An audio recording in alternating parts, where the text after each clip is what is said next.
Saksakallan gunarnavasya Vande Guru Sri Charanarabindam.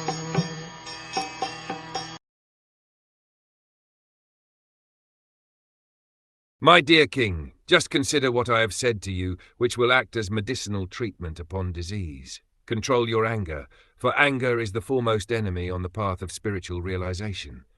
I wish all good fortune for you. Please follow my instructions. Dhruv Maharaj was a liberated soul, and actually he was not angry with anyone. But because he was the ruler, it was his duty to become angry for some time in order to keep law and order in the state. His brother, Uttam, was without fault, yet he was killed by one of the Yaksas. It was the duty of Dhruv Maharaj to kill the offender, life for life, because Dhruv was the king. When the challenge came, Dhruv Maharaj fought vehemently and punished the Yaksas sufficiently. But anger is such that if one increases it, it increases unlimitedly. In order that Dhruv Maharaj's kingly anger not exceed the limit, Manu was kind enough to check his grandson.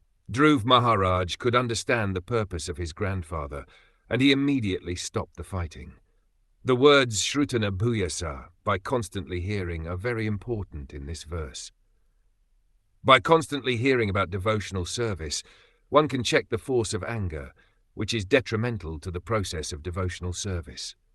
Srila Parikshit Maharaj said that the constant hearing of the pastimes of the Lord is the panacea for all material diseases.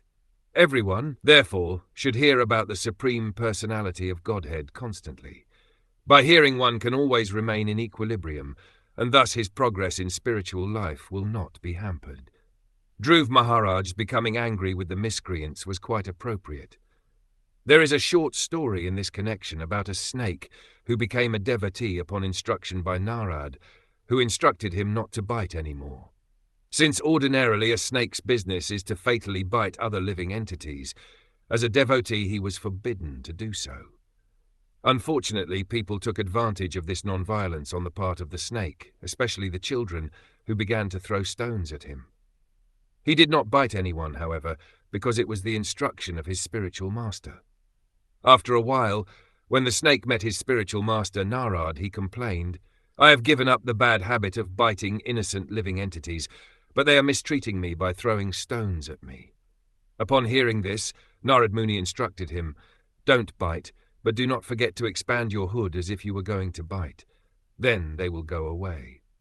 Similarly, a devotee is always non-violent. He is qualified with all good characteristics. But in the common world, when there is mischief made by others, he should not forget to become angry, at least for the time being, in order to drive away the miscreants.